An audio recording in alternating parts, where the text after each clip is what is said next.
Boa noite, pessoal. Estou aqui do lado de Leandro Lima, um dos sócios da Sanar. É um dos palestrantes confirmados aí do 2E. Esse evento que a gente se inspirou no TED, né? E convida empresários soteropolitanos, baianos, para compartilhar os seus principais aprendizados em 15 minutos. E hoje a gente vai bater um papo para saber um pouco quem é você, da sua trajetória, o que é que você fez antes de ser sócio da Sanar.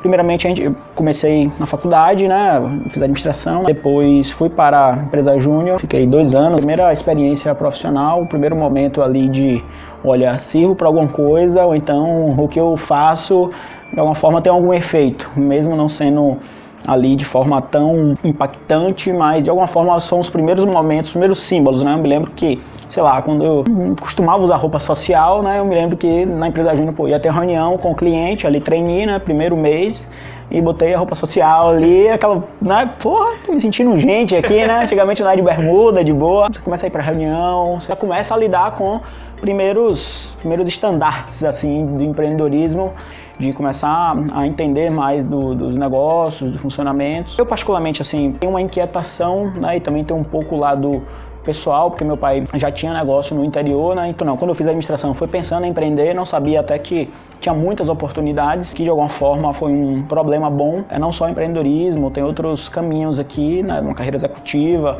que também não deixa de ser também empreendedorismo de carreira, né? Como muitos falam, né? O intraempreendedorismo. O primeiro passo foi, olha, quero fazer administração para ter meu próprio negócio. Isso facilitou um pouco a minha jornada, porque eu pude ir moldando as minhas ações voltadas para isso, né? Então, acho que na empresa júnior foi o primeiro momento, assim, olha, o mundo é muito maior, principalmente o mundo da consultoria, que ali é uma consultoria voltada para mim, para aqueles empresários. Olha, eu preciso ter um nível de conhecimento maior, né? E de vivência, de skills, abrir a minha cabeça. Foi quando decidi fazer intercâmbio, né? Morei em Londres 9 meses. Lá eu pude um pouco descobrir meus limites meio que físicos, né? Então, trabalhava mesmo, trabalho braçal, né? Que hoje aqui de alguma forma tem até um pouco de preconceito com esse tipo de trabalho, né? Então, desde trabalhar como garçom, lavava banheiro também lá, trabalhava em bar. E foi interessante que dos meus colegas da casa, eu acabei sendo o primeiro a conseguir trabalho, né? Eu falei, não, preciso, porque também minha família não estava afim de me bancar, o custo de vida lá é alto. Eu também queria viajar, queria, enfim, expandir a minha cabeça aí. Eu falei, poxa, eu sabia que lá, colocando que eu fazia faculdade de administração aqui no Brasil, não tinha muito sentido, né? Aí eu me lembro que eu botei que fui vendedor da Zara aqui em Salvador, eu me lembro que de uma multinacional, né, do varejo. Botei que tinha trabalhado aonde, meu Deus, que tinha sido um gerente de algum restaurante aqui. E eu sei que de alguma forma isso ajudou o primeiro da casa a conseguir o trabalho, né? Eu acho que lá pude perceber que existia um se virar, que também não deixa de ser uma competência que quando você vai para o empreendedorismo isso é importante também, né? Ali, pô, tem que conseguir, o negócio tem que rolar, não tem muito aqui o que pestanejar, né? Ou orgulho, ou vaidade. Se no Brasil você é alguma coisa, aqui você é mais um, ou quem sabe até menos um. Então, acho que isso facilitou um pouco esse pensamento, velho, tem que rolar, tem que ser independente ali do que eu tenha que manobrar, né? Lógico, não fazendo coisas, né, que passem da linha da ética, mas acho que foi aí mais ou menos como eu pensei nesse período de intercâmbio.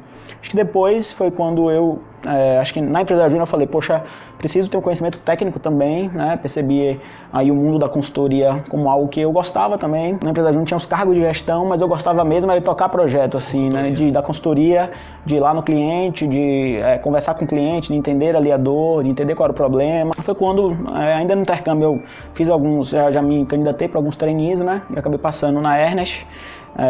Acabei passando na área de auditoria, o que me deu aí um conhecimento financeiro, um conhecimento contábil bacana. De fato, passei 2 anos, mas não me identifiquei propriamente com a área. E foi quando eu já um pouco agoniado, com 2 anos, já querendo ter as minhas iniciativas e tal. Foi quando eu fui pegar uma praia com o meu, hoje que é meu sócio, que é o Maurício, né? Nunca mais a gente tinha se encontrado, a gente foi colega no colégio, depois de faculdade, e tínhamos nos distanciado, e ele estava trabalhando num pequeno fundo aqui de educação. Ele falou, Léo, aqui é uma iniciativa empreendedora, a ideia é que a gente esteja aqui num guarda-chuva empresarial, onde a gente vai ser sócio aqui da companhia que você toca e você vai ter um percentual, logicamente, do quanto aquela empresa que você toca representa, e você vai ter também, você vai poder converter para o equity da sociedade, da holding, digamos assim, né? E aí foi quando me interessei, né? O salário era o mesmo, ia estar do lado de empreendedores, a troca de chave ali já sinalizava uma entrada mais a veras, né, no mundo do empreendedorismo, e ali de fato pude adentrar em mercados, né, e a gente pôde ver de perto também ali algumas oportunidades na área de educação, e aí depois a gente trouxe Bira, né, que é o outro sócio da gente, e aí naturalmente a gente foi observando mercados, foi vendo, olha, aqui dá oportunidade, e nós três reuníamos o apetite aí de empreender, já éramos conhecidos, já éramos amigos da época de colégio ou de faculdade, então juntou aí, como diz, a fome com a vontade de comer, né? Fizemos nosso arranjo interno. Quando a gente decidiu o mercado, que era o mercado editorial, o mercado de conteúdo na área da saúde, a gente pensou, poxa, não sabemos nada da área médica, da área da saúde. Foi quando eu tenho um amigo de infância, né, que é o Caio, que é um cara outlier, né, médico, na época fazia radiologia na USP, residência. Eu falei, poxa, esse cara aqui, ele tem um perfil, já conhecia, assim, como diz, já confiava de olho fechado, né, então falei, ele topou, e aí iniciamos. Apenas teve um arranjo inicial, né, de fato, para que eu e Maurício saíssemos da atividade profissional que a gente exercia lá no fundo, e nós dois começamos efetivamente com mão na massa, mas fomos nós quatro aí quem iniciamos o projeto, né. A editora hoje acabou de fazer 5 anos, né? A gente fala que 5 anos de venda, né? De venda, mas o projeto, eu me lembro que foi bem em maio de 2013, né? Até porque fazer livro porque fazer livro demora, né? Não é um processo simples, né? Então você tem que convencer o cara, enfim, tiveram vários nãos também, mas aí fica para os próximos episódios aí, né? Vou poder contar. Tem muita história boa, Massa. Como eu tô aqui focado em capturar os seus aprendizados, o que você acha que foi o principal aprendizado na empresa Júnior para que você pudesse depois utilizar na Sanar? Sim, legal. Acho que a empresa Júnior, primeiro, teve uma descoberta de uma vida profissional, como eu falei no início, no sentido de que são os primeiros símbolos ali de sua carreira, que você começa a perceber que você, de alguma forma, tem alguma utilidade, você começa a produzir algo de valor, né, profissional, que muitas vezes as pessoas questionavam por a gente ser jovem. Entretanto, eu acho que aquilo trouxe um lado de disciplina também muito bacana, assim, né, aquela coisa, quando você é jovem é um pouco arredio, então, poxa, aquela coisa dos prazos, pô, aquilo tem que ocorrer, envolve um número de pessoas e cliente, não tem como titubear, né, acho que essa coisa da disciplina realmente, essa coisa do rigor profissional, de conseguir realmente trazer para um lado mais sério realmente, né, de entender que aquilo não é mais brincadeira. Eu me lembro que a empresa Júnior também tinha um lado de cultura muito forte, né, então aquela coisa que a gente estuda em ADM, toda empresa tem que ter uma cultura forte, eu acho que isso é uma coisa que a gente trouxe para cá, então a Sanar também, o grupo tem uma cultura bem forte aqui, né, cada membro aqui, cada profissional aqui, eu acho que quando os fundos vieram aqui, falaram depois pra gente, né, poxa, você não tem aqui só colaboradores, você tem sócios. Não, você tem sócios aqui, né. Isso foi muito legal, né. Eu acho que a empresa Júnior também contribuiu muito pela importância do conhecimento, né, eu acho que foi algo muito legal, porque lá tinha grupo de estudo e, de fato, sem o conhecimento numa consultoria, praticamente você não consegue dar um passo para o lado. Imagine 2 para frente, né? Então, quando eu voltei, fui fazer consultoria, porque imaginava que, poxa, na empresa Júnior que é um negócio pequeno, já tem aquele nível de conhecimento, aqueles frameworks, né? Já tem ali as metodologias, imagine numa empresa de consultoria grande, numa Big Four, etc. Eu comecei a entender, né, aquela coisa de que o profissional ele é avaliado, tem que ter uma hierarquia profissional. Hoje as organizações, até a nossa também, é bem horizontal, mas começa a entender do mundo business ali, né? Tal pessoa foi avaliada melhor do que você, então ela vai ascender e você não. Você tem a coisa da candidatura, né? Onde a pessoa está ali do seu lado, entrou com você, uma pessoa se torna diretor e você não. Então você já começa a entender ali, digamos assim, o jogo de crescimento interno, o jogo, digamos assim, não no lado nocivo, mas o jogo político, né? Que tem nas organizações. Eu acho que esse foi outro aprendizado também. Acho que elenco é esses 5 a 6. Sim.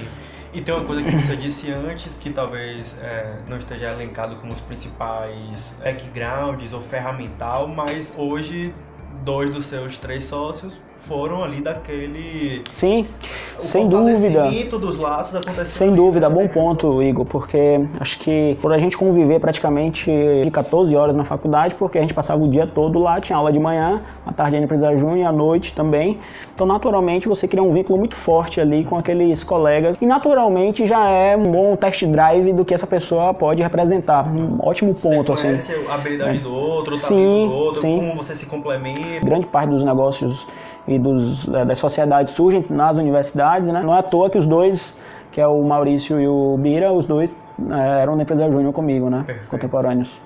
Eventualmente, se eles não tivessem vivido ali um momento Sim, junto... talvez se fosse seu colega de faculdade, Perfeito. certamente, não sei até que ponto teria um elo tão grande, né? Por exemplo, o Bira é mais velho na faculdade, Mal é mais novo do que a minha na faculdade, e certamente se fosse só o elo de conviver no ambiente de sala de aula, talvez não fosse suficiente, sem dúvida. Passado agora para aquele momento onde você está lá fora, no intercâmbio, o que é que você acha que dessa experiência foi mais importante para o empreendedor que você é hoje? Eu pude perceber que eu poderia ser pau para toda obra, ou então, quão fosse de duro empreender, eu poderia suportar. Eu trabalhava muito de final de semana no bar. Eu praticamente não dormia de sexta para segunda. Então, os finais de semana para mim eram de bastante trabalho, e era trabalho duro, assim, né? Desde lavar banheiro, desde cortar fruta, desde repor o bar, desde tirar lixo, mas valeu a pena, principalmente porque pude também viajar, pude também aprender inglês. Durante a semana eu tinha aula todos os dias. Pude também abrir a mente para outras culturas, né? Poxa, só na escola mesmo tinha desde japonês, a venezuelano, a colombiano,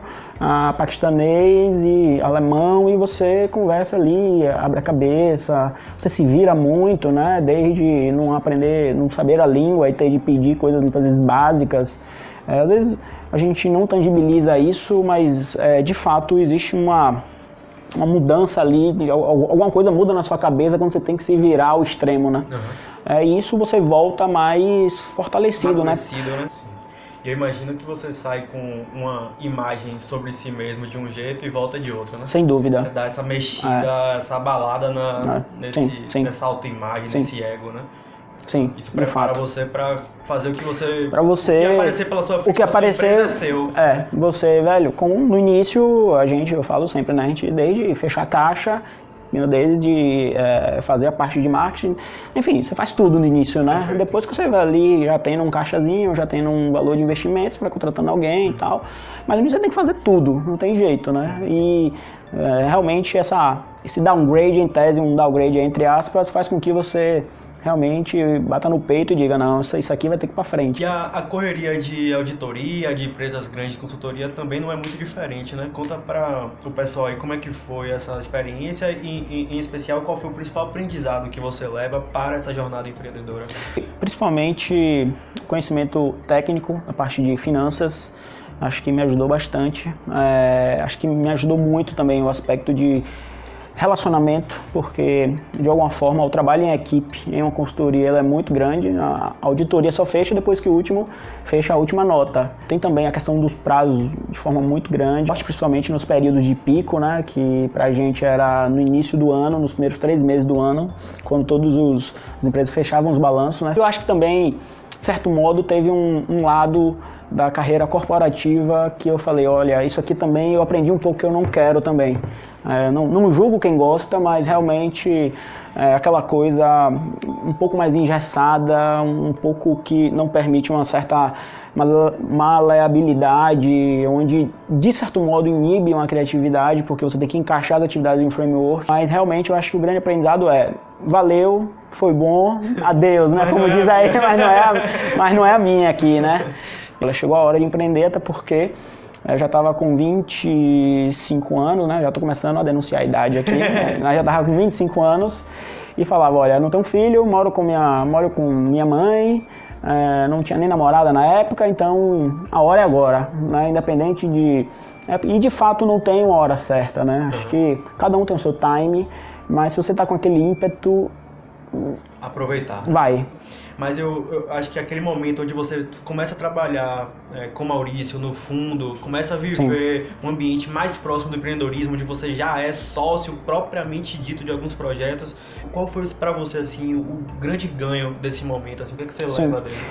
Primeiro, teve assim que entrei no fundo, foi de fato aquela energia empreendedora, né? Eu me lembro que assim que eu entrei, no dia seguinte, Maurício, cara, velho, surgiu uma oportunidade aqui, vamos estudar esse mercado. Eu me lembro que eu falei, calma, velho, a gente acabou de chegar, a gente vai empreender, mas ele já estava naquele ímpeto também, doido para ter um parceiro que pensasse ali de forma conjunta no empreendedorismo, né?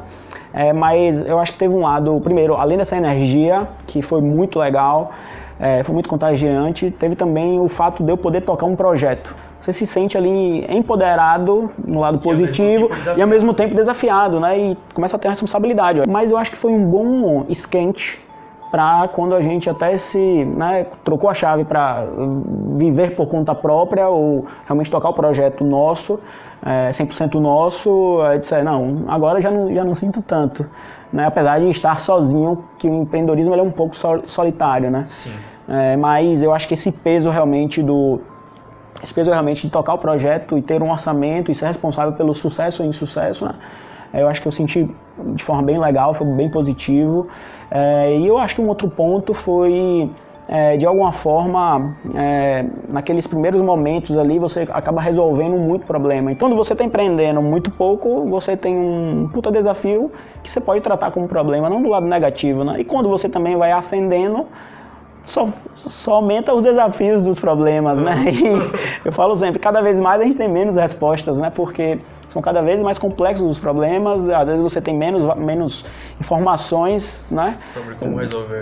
E você consegue até menos tangibilizar o poder daquela decisão ali.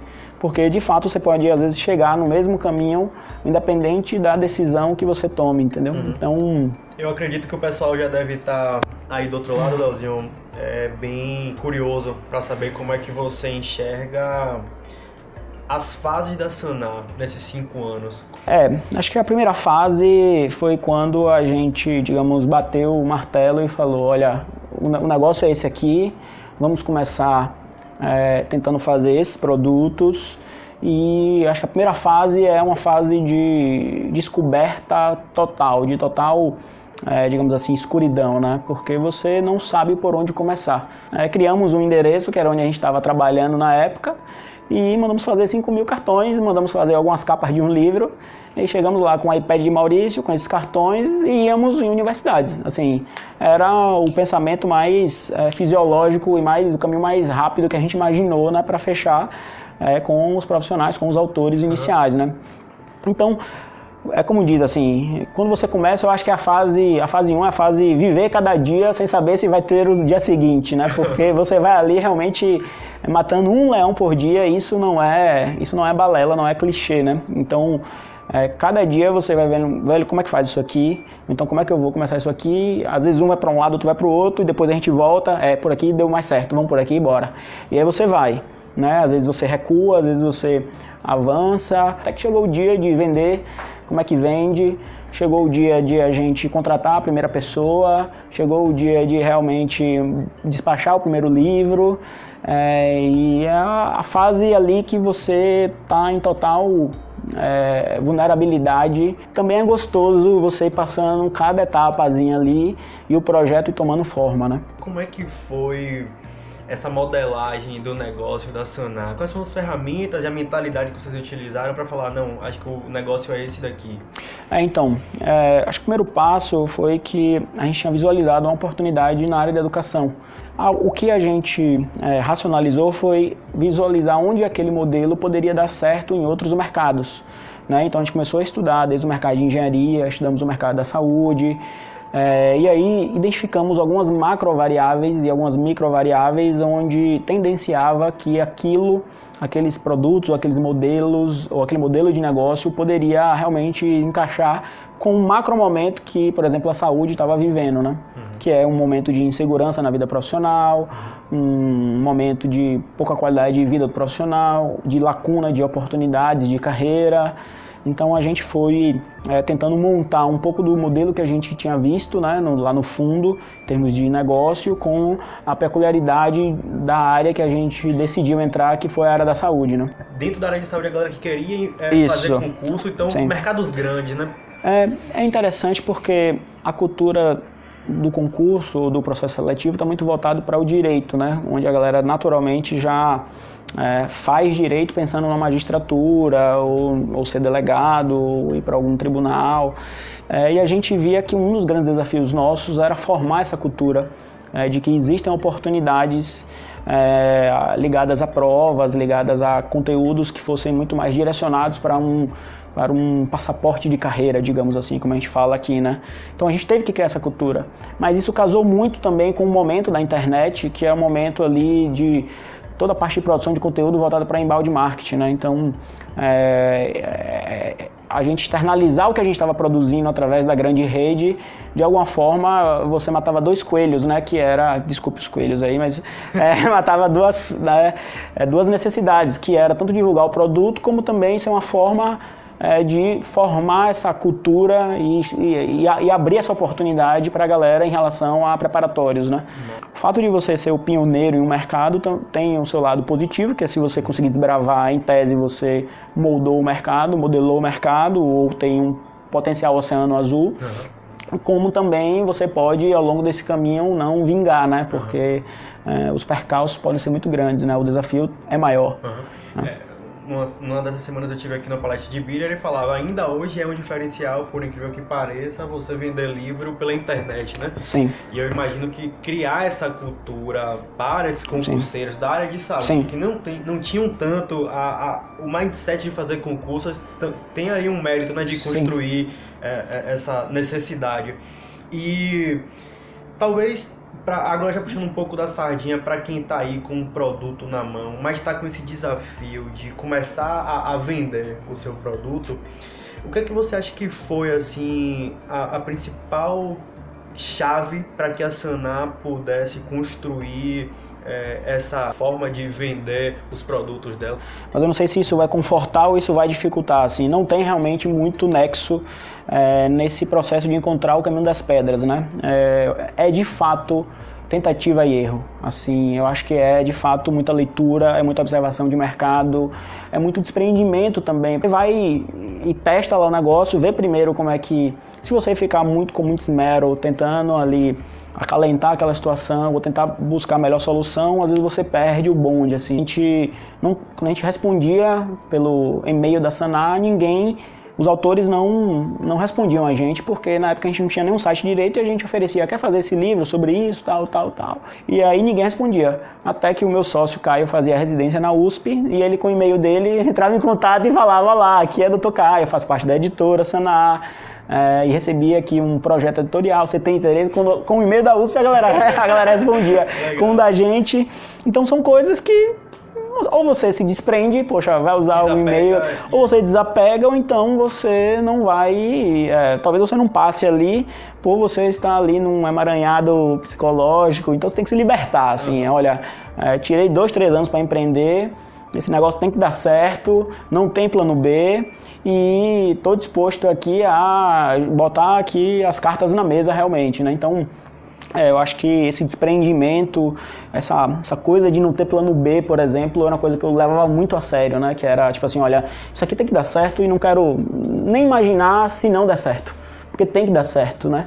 E isso é bem legal, assim, porque você até ativa um lado, digamos assim, não racional ou até um pouco animalesco, digamos assim, que é de você tirar forças dali muito de dentro, né? Recentemente eu vi até uma palestra do Arnold, ele falou assim, se tem uma coisa que pode ser um crime para o seu sonho, é você ter o seu plano B. O seu plano B é você estar dizendo ali para você inconscientemente que pode dar errado, ou que você não confia em que você se organiza, que você dá um jeito. Uma mensagem para o universo ali de que algo pode dar errado e que você não está comprometido em 100%. Né? Muita incerteza. Muita incerteza. Se você tá cheio de plano B ali, isso te mina, né? Isso te mina, você pensa que isso vai te confortar e vai ser bom e na verdade é pior. Mas isso aqui tem que dar certo, não tem jeito, assim. Tem pessoas que empreendem com 20 anos, tem pessoas que empreendem com 25, tem pessoas que empreendem com 40, Roberto Marinho empreendeu com quase 70. O que vai fazer o empreendedorismo é a sua autoconfiança, a sua força realmente de querer fazer o negócio acontecer, de estar conectado com o projeto, de estar com as pessoas certas, de alguma forma encontrar ali os caminhos que vão, digamos, desbravar, encontrar as melhores soluções, mas não tem realmente um caminho das pedras para mim que não seja essa preparação mental, né? Eu passei os 12 meses de 2018 na aceleradora do Senai Cimatec, e uma das metodologias que a gente começou a aplicar lá nos projetos foi o sprint. Sim. Eu até sei que vocês aqui na Sanar se utilizam e lançam mão dela. Que vem com esse mindset de você, antes de gastar tempo, antes de gastar dinheiro, antes de passar 1 ano, 2 anos da sua vida produzindo um produto que você não sabe se o outro de lá vai aceitar. Sim. Você quer fazer um grande sofá, começa a entregar um mini sofá, sabe? O que você pode fazer em um dia, que você pode botar na frente do cliente e falar assim, cliente, o que você acha desse sofá aqui? Ele vai te dar feedbacks que você só teria depois de 1, 2, 3 anos. Então, acredito que esse seja um grande aprendizado que eu tive lá na aceleradora do Senai Cimatec. Eu aproveito para compartilhar com você que está aí desse lado. Muitas vezes, quem vai dar a resposta não é a sua cabeça, não é o livro, não é o seu professor, mas o seu próprio cliente. Encontre uma forma de você prototipar o mais rápido possível, coloque na frente do seu cliente e teste, escute ele vai te dar muitos insumos. Eu estava numa palestra do Maurício de Souza, ele falou assim, eu ia com um bookzinho de um formato, a editora não gostava do meu trabalho. Quando eu entendi como é que as editoras elas se comunicavam, como é que ela gostaria de receber o book do escritor, eu aí fui aceito. Era o mesmo cara, o mesmo Maurício de Souza, o mesmo cara genial que hoje tem 50 anos de trabalho, mas ele estava se comunicando de um formato diferente que o mercado estava habituado a ouvir. E aí esse insight o e-mail, né, de alguém que vem com uma certa autoridade. Que era o que era necessário naquilo, né? Perfeito. Quem tá do outro lado quer segurança, né? Eu imagino que vocês chegavam com uma proposta do tipo assim, poxa, você quer escrever uma coisa, quer contribuir com muitas pessoas, quer ter uma renda residual, quer ter maior visibilidade. Todo mundo quer isso. Mas peraí, quem são esses caras? Eles têm autoridade? Eles vão me dar uma segurança para o que eles estão prometendo? Então, às vezes, é um e-mail que dispara de um lugar diferente, mas que no fundo não é o e-mail, é a segurança, né? Exatamente. É o respaldo, é a autoridade. Então, essa questão de vocês irem por caminhos diferentes, discutir, eu acho que foi uma coisa muito valiosa que você entregou para o outro lado, né? Eventualmente, se você está sozinho e você encontra um caminho e a porta tá fechada, você dá uma desmotivada. Putz, velho. Quando você tá com seu amigo ali, você finge que tá tudo bem, passa energia pro cara, né? Vamos lá. Mas no fundo você tá cheio de dúvidas, cheio de insegurança. Não tem caminho certo, né? De fato, é você quem vai descobrir aí o caminho das pedras. Mas de fato, a forma como você planeja, como você modela, mudou muito, até como você atua no dia a dia, né?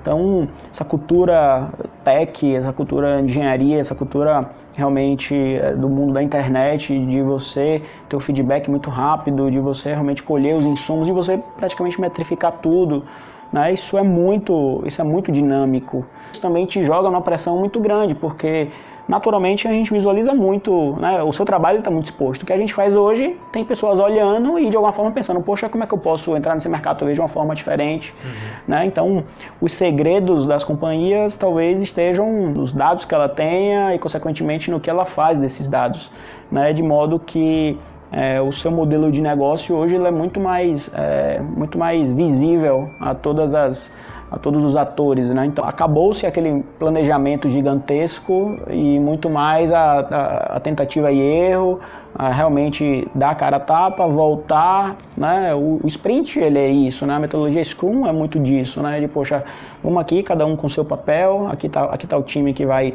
a equipe aqui que vai realmente tocar aqui essas mudanças, aqui tem o PO, que você tem o Scrum Master, cada um aqui de forma muito clara, mas é uma lógica de avançar, voltar, processar, depois avançar de novo, voltar, processar e avançar de novo, né?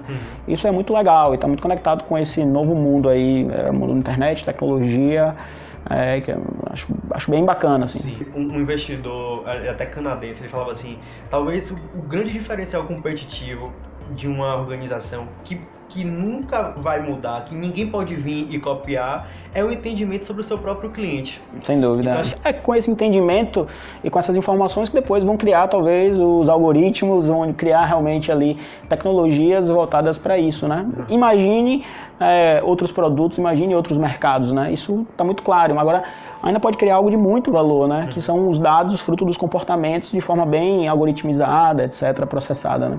Massa. Vamos tentar avançar e contribuir com as pessoas que estão em fase ali de não mais de quero criar um produto ou quero começar a vender, mas aquela galera que está querendo dar aquela decolada, né? Aquele salto, distância. O que é a chave de quando você está iniciando a venda e você está estável? Isso é bem legal. Eu acho que pode variar de empresa para empresa, até de modelo de negócio. Então a gente foi se tornar uma máquina de lançar produto. Então a gente começou a lançar, né, uma editora, ela é feita de muitos lançamentos, né? Você lança um produto, cada produto que a gente ia lançando ia tendo um incremento de faturamento naquela base ali, naquele platô, né? Então, lancei produto X, ele gerou um faturamento X. Lancei o Y, poxa, gerou faturamento X mais Y com um desconto um pouco, porque cada produto tem seu ciclo de vida.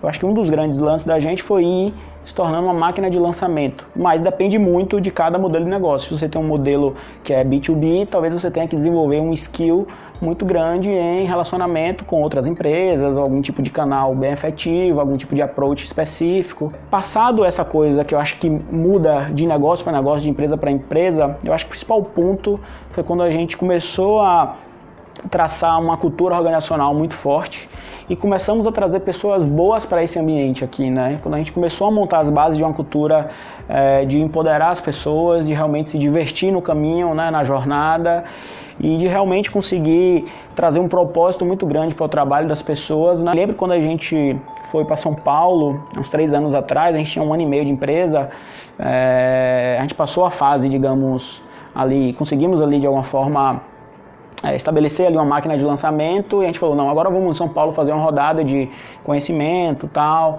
E aí eu me lembro que o empreendedor falou, cara, vocês querem ser dono de quitanda, com todo respeito ao dono de quitanda, ou quer ser dono de um negócio que vai mudar o mundo? E ele falou, você não vai ter como escalar um negócio ou tornar esse negócio muito grande se você não tiver pessoas que sejam melhores do que você.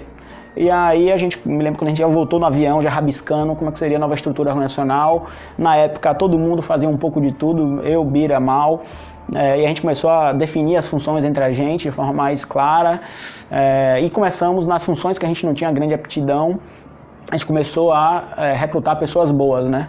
E para essas pessoas boas virem, é muito importante, até mais do que a questão financeira, você ter um propósito, você ter uma cultura e você conseguir empoderá-las através de um desafio muito grande, né?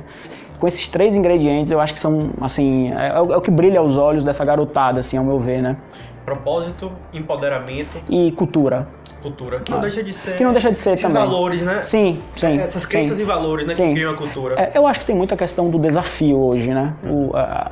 As pessoas querem, essa geração mais jovem, elas querem ser elas no ambiente de trabalho, né? Essa coisa de, olha, se eu sou uma pessoa que gosta de ir de chinelo pro trabalho, que venha de chinelo. Ou eu sou uma pessoa que sei lá, que tem algum tipo de peculiaridade, posso para dono de sociedade, poxa, posso ser quem eu sou realmente. Então isso gera um senso de pertencimento, né? Isso gera um empoderamento muito legal. Poxa, tinha um colaborador logo no início, assim, quando a gente estava modelando a cultura, que eu me lembro que ele era, o pai não aceitava ele, né, por ele ser homossexual e tal, e ele falava, cara, aqui é o único lugar onde eu posso ser eu e eu sou julgado só pelo meu trabalho.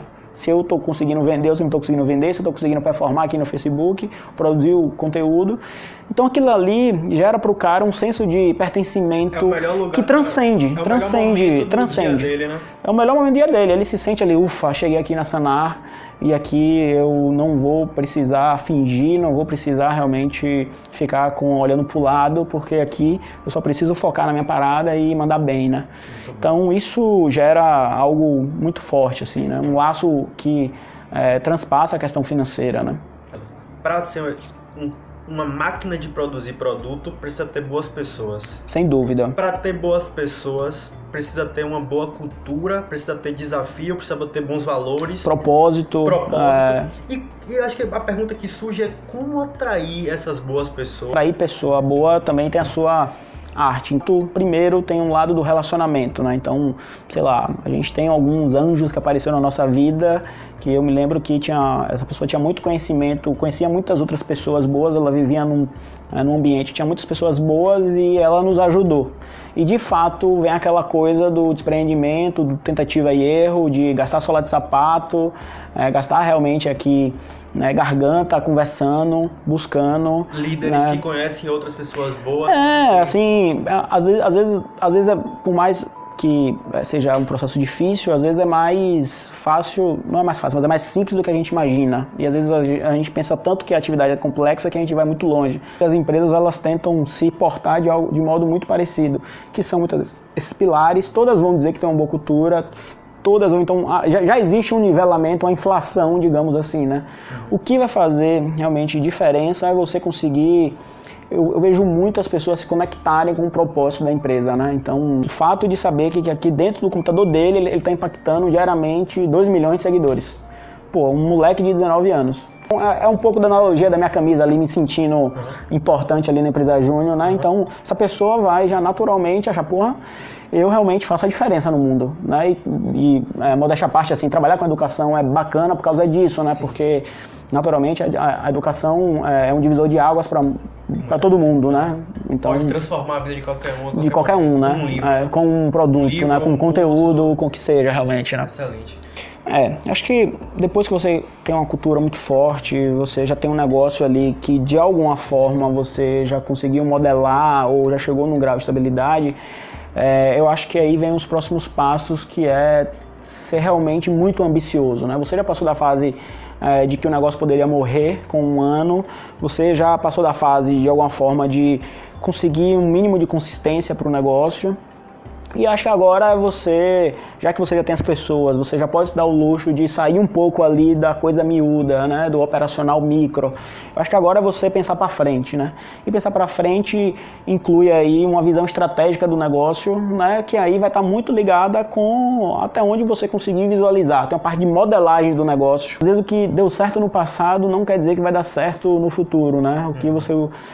Eu acho que ter essa ciência ou a sabedoria de que às vezes vai ser necessário desconstruir para às vezes construir um negócio maior é muito importante, né? Então, a partir do momento que você começa a pensar, olha, esse negócio aqui ele pode ser replicável para algumas outras áreas. Isso aqui funciona para enfermagem, será que funciona para nutrição? Então, você começa a olhar para aquela tecnologia que você desenhou durante 1, 2 anos, depende do tempo que você tem aí de empreendedorismo, e você começa a tentar avançar em outros, primeiro, nos negócios que mais você consegue visualizar próximos dessa fronteira de conhecimento, dessa tecnologia que você desenvolveu, né? Como também você começa a pensar em escalas maiores, né? Dá para pensar não só Brasil, mas pensar mundo, dá para pensar não só local, mas também fora. É quase que um novo empreendedorismo, né? Depois que você passa dessa fase, digamos assim, de você estabelecer o seu negócio num patamar que você, no mínimo, já atingiu seu ponto de equilíbrio. Porque vocês iniciaram como editora e hoje vocês são, entre outras coisas, uma universidade de medicina de bolsa, né? O que é que nunca pode mudar no seu ponto de vista dentro da organização? É o nicho? É o propósito? São os valores? São as crenças? O que é imutável? Tu tem coisas que você nunca vai abrir mão, né? Alguns, a gente chama aqui de do's e don'ts, que aqui, faça chuva, faça sol, o mundo cai à sua direita, cai na sua esquerda, mas isso aqui não deve mudar, assim, ou pelo menos deve perdurar aqui por 20, 30 anos, né? Se a gente começar a mudar os valores aqui, certamente muitas pessoas estão que hoje não vão mais se ver aqui dentro dessa organização. Beleza, se é realmente isso que quer, mas eu tendo a achar que esse não é o melhor caminho, né? Mas certamente quando você passa aí de um nível, eu acho que você começa a olhar algumas fronteiras que muitas vezes com aquela tecnologia você consegue resolver o problema. A gente já tinha ali, de alguma forma, uma tecnologia de venda muito legal, que é todo esse processo de inbound, de rede social, de interação com as pessoas, de captação das dores. E esse processo perpassou a parte de concursos e residências e preparatórios que a gente estava. A gente começou a perceber que essa tecnologia de interação com os clientes, como você falou, de ouvir os clientes, de voltar atrás, entender o que ele está querendo, né? A dor do cliente, é uma coisa que a gente fala muito aqui, a gente foi percebendo, não, de fato tem um outro nicho aqui que é o nicho da graduação. Não queremos competir com a graduação, mas é uma graduação de um jeito diferente que, de alguma forma, a gente percebe que as universidades elas não evoluíram na velocidade que a sociedade, que os estudantes evoluíram, né? Então, você vai percebendo os movimentos e aí começa a formatar um novo negócio. Quanto menos você fugir daquilo que você já sabe fazer, eu tendo a achar que é o melhor caminho. Quando você começa a pensar muito fora, por mais que o projeto seja muito grande, você já começa a não utilizar de competências centrais que você desenvolveu nesse período inicial, né? Não tem grandes ciências, né, que não seja realmente pensar em evoluir, pensar em realmente conseguir pular cada etapa, né, realmente das barreiras que vão surgindo, mas não botando panos quentes ou passando a mão pela cabeça no sentido de que é um mundo de fantasia, é um mundo realmente onde você só encontra flores, né? Então é um mundo muito difícil e para isso você precisa estar bem preparado. Então se eu puder contribuir aí para essa trajetória, eu fico muito feliz também, até porque acho que aqui a gente tem um celeiro muito importante e essas mentes aqui de Salvador, da Bahia, não podem sair aqui da nossa cidade aqui, né? O que eu posso dizer é que vai ser um bate-papo super legal, super aberto, e a gente vai crescer juntos lá.